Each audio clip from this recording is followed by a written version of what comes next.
What's up, everybody? Steve Butts here with my close personal friend and iGN's newest managing editor, Sam Claiborne. Hey, Huzzah! Sam. How you doing, Sam? Great. How are you? I'm good. So, super excited about this. Glad to have you by my side for this because we're looking at the newest trailer for Middle-earth: Shadow of Mordor. Another kind of story-based trailer. It's really neat. It's kind of exploring characters and stuff like that. Yeah, we'd kind of said before, you know, we're all in as far as the gameplay goes, but we don't know if we're going to care about the actual context of this, and they've done a lot to kind of show us, yeah, this is a real Lord of the Rings game. It respects the lore. So let's kind of break down what we're seeing here. All right, so we jump back a little bit here. We're hearing a lady speaking. We've seen her before. This is Queen Marwen. She's an original character invented entirely for this game.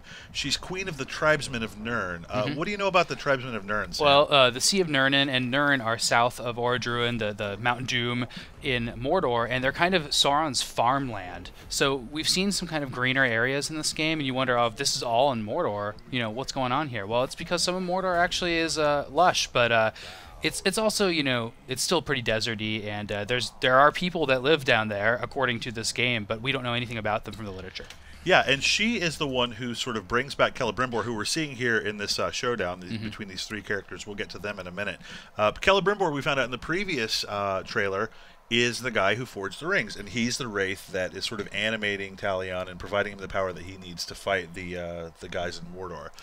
So it's interesting that she's sort of trying to use Celebrimbor. We're not really sure what her motivation is here, but she's sort of integral to the story. So she draws him in. She kind of tells him, you know, look, I can tell you a little bit more about the rings and how they work. And when we were talking to the guys who were making this game at Monolith, they said Celebrimbor kind of acts like the ring in Lord of the Rings. Like he's sort of this figure of temptation and power, and the closer you get to him, right, because the more dangerous you kind of are. In the game, he is the way you express powers. So he's the way you kind of perform magical attacks and stuff like that. And you know, the magic of the ring and the utility of the ring is part of its attractiveness. If you can turn invisible and you look bigger to enemies, and you know, that makes you feel more powerful. And I think, you know, we're going to see a struggle with the main character in using any type of evil-ish technology, or not technology, but magic. Yeah. Yeah, and we see here maybe Talion and Celebrimbor aren't entirely on the same page here in the showdown. But let's talk about this figure here. We can back it up just a little bit because the name of this trailer is Sauron's Servants, right? And we get a really good look at the three of them here. Super cool. Let's go from left to right here. On the left is the tower. On the left is the hammer. In the middle is the Black Hand, and on the right is the tower. Sure. We've seen the Black Hand before. We've heard reference to him. But first, I think we get. Well, that's true. The Black Hand is a. Well, go ahead. Yeah, well, so this is the tower. We'll start with him. He's a black Numenorian. He is, like, obviously, if you look at it, the most horrific and just visually unsettling of Sauron's. But a man. But he's a man, and he is, we know from the lore that they present with this game, he's the lead torturer in Barad-dûr. Yeah, and Gollum was tortured in Barad-dûr when he was captured by Sauron, and so we know he had to have a lead torturer. Interestingly, black Numenorians actually have a past, and they're accounted for in Tolkien's literature. They're the men of Numenor, which is where all the men originally came from. Well, there's some men that were in Middle-earth, but there's an island in the middle of the ocean. It's kind of like Atlantis. It was sunk and destroyed, and the men kind of came to Middle-earth, and they took up residence in Gondor. Some of them didn't, though. They were the black Numenorians, and they took up residence in Umbar, which is south of there. And the mouth of Sauron, actually, in Lord of the Rings, the guy that comes out and speaks in front of the gates, the Black Gates, he is a black Numenorian. So really the only one we see represented in the Third Age. Interesting. Yeah, isn't that cool? That is really, really very cool. So we definitely see this guy. He looks like he's in a lot of trouble. This guy here is the Black Hand, and that's the hammer, of course. But let's freeze on the Black Hand here a little bit. The Black Hand, also like the Tower, a black Numenorian. He's the leader of the Black Captains. Now, the Nazgul have been defeated at this point, and they can't sort of manifest themselves. So he's the guy who leads Sauron's agents in Mordor. He's sort of a commando-type character. And that terminology is used. The Black Captain is the name of the Witch King of Angmar, the leader of the Black Riders later. But so it's funny to see them using the term Black Captains as Sauron's. I don't think that term's been used prior to this. So because he doesn't have the ring race, the Nazgul, right, he has to have some other structure. Right. We'd heard from the guys at Monolith also that each of these three servants are meant to represent different aspects of Sauron. So the Black Hand is obviously, he's sort of the horror and terror of Sauron. This guy, the Black Captain, or the Black Hand, actually represents sort of the lying and deceitful nature of Sauron. The next guy we see, the Hammer, is the guy who represents sort of the physical aspect of Sauron, his combat abilities. This guy, not a Black Numenorian, the first of the servants that we see that's just sort of a straight-up regular human. Yeah, he said he was a stretcher bearer at Mount Doom at Dagorlad during the last plane, or the last alliance on the Dagorlad plane. That's really interesting. But he was corrupted by another thing that Sauron used or created, Sauron's hammer.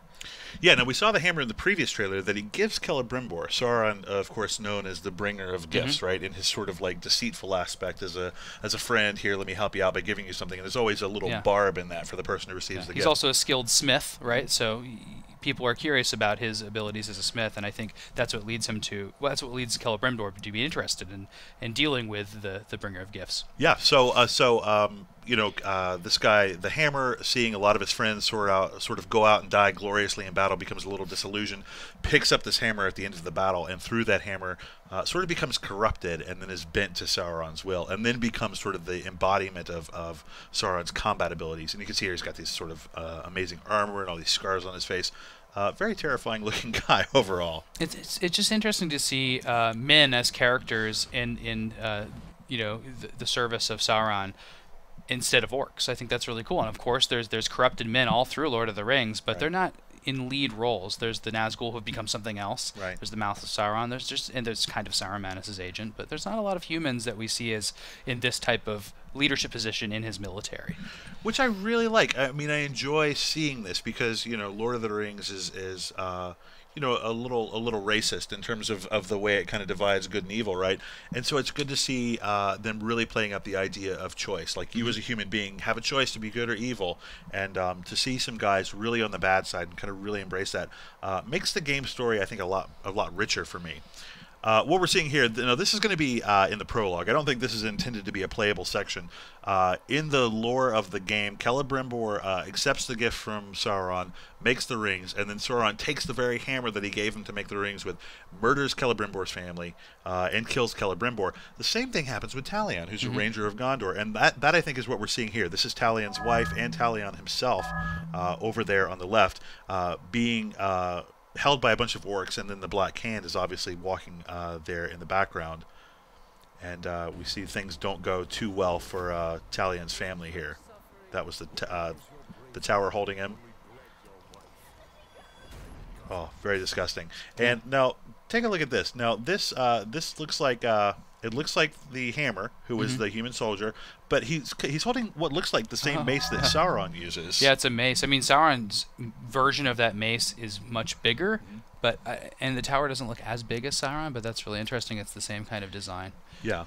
So we're not sure if maybe that's the same weapon or if it's just meant to be a nice kind of nod to it. And we should point out that's Peter Jackson's interpretation of this design. So a lot of design elements from this game are really coming from Weta and the people that made the Lord of the Rings movies with Peter Jackson. So. Yeah, so I asked the guys about this, particularly with regard to Gollum and Sauron's armor and things like that. And they're obviously influenced heavily by that. Yeah. But Peter Jackson was himself influenced by Alan Lee and John Howe and those folks. And so it's sort of everybody's drawing from this common pool. But there are some things like the appearance of Sauron or the appearance of Gollum where Peter Jackson has just made those elements so iconic, you can't really deviate from them. Yeah, and it's Warner Brothers that's making this game, and Warner Brothers is making the new Hobbit movies. Yeah, so. Absolutely. So we see here, the hammer is really kind of laying into somebody. This could be Talion on the floor here. It's interesting to say, we've talked a lot about the Nemesis system in the game and how big that is. But what we've learned about these servants is that they kind of transcend that system. They're not meant to be jockeying for position like the orc chieftains and the war chiefs. Because they already have giant thrones. So. Yeah, your encounter with these guys is going to be much more scripted, much more based around the story beats that the designers of the game want you to experience. But they've got to be bosses. Oh, they've absolutely got to be bosses. 100% have to be bosses. Yeah, so there'll definitely be a showdown. And what I like here is as we alluded to before, maybe there's some tension between Talion and Celebrimbor in how they approach these guys, because you know, we know that one of the themes in the Lord of the Rings is you don't want to use the power of the enemy because it has the potential to corrupt you. Yep. And so for Talion to be using this power of Celebrimbor to subvert the minds of others and control them makes him not so much of a good guy, in my opinion. And from what we've heard, you know, there's maybe not such a happy ending for anybody in this story. No, I'm not seeing that right now. Spoilers, sad ending. Super excited to see that. So yeah, then we see a little bit of combat here with the servants. This red power that we're seeing some of them use is sort of the evil manifestation of the sort of blue and white power that you see Celebrimbor use, or Talion use, to subvert the minds of the orcs. This basically is the evil version of that. Talion is here being bent to the will of Sauron. This is essentially a game over screen, from what I understand. And that's good to know, because you can bend the will of orcs with the same power. You put your hand on their head, and then it's kind of in mid-combat, and you can convert them to being fighters for yourself. So this is probably a death scene. Yeah, I'm guessing this is the last thing you see before you see the loading screen. But a really great effect. Here we see Sauron in his armor. This has got to be Sauron. And look, I believe he's even holding the hammer that he gave Celebrimbor in the previous trailer. Yeah, and I think he has a ring in his hand too. That's probably why it's so that's awesome. So nicely. I'm guessing that this is also a flashback. This is not a moment in the story for the player. This is just something you observe or something you unlock as sort of a past memory for Celebrimbor as he recalls the events where he was betrayed by Sauron, the bringer of gifts. Probably forging the ring in the cracks of doom. Yeah. So it looks like there's an anvil there. Yeah. It's kind of cool to see. Yeah. Now this, I'm not entirely sure about this. The explosion of that volcano there. So, is that just a nice tag, or does that represent something in the actual narrative of Lord of the Rings? Well, interestingly, when Sauron discovered Orodruin, which is Mount Doom, and began forging the rings, he developed a kind of a geographic connection with the area and with the mountain itself.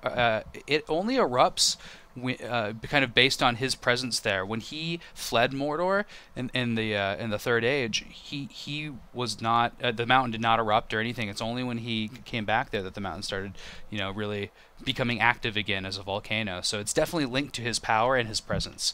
So probably this eruption is indicating that he's either forging the ring really early on in the Second Age, or it's showing that he's come back to power. And it's starting to erupt again. Maybe it's right when he came back as fleeing Dol Guldur at the end of the events of The Hobbit. Yeah, we do know there is a massive eruption of that mountain in the Second Age, and that could be it. And again, could be part of the flashback, or it could just be a nice sort of stylistic tag for the trailer, but I'm betting this is part of the story somehow. So that's pretty much it for this Sauron service. We got a lot about it. There's a lot of stuff in this. Sam, I'm super excited for this game. How about you? Yeah, I am too. I'm just excited to explore Mordor as an open area. Yeah, it's a good idea. We see there, September 30th, they moved the date up a week to dodge that deadly October 7th release date when everything else is coming out. This game is due out obviously on the old generation hardware, the Xbox 360 and PS3, also on the Xbox One and the PS4, and also on PC.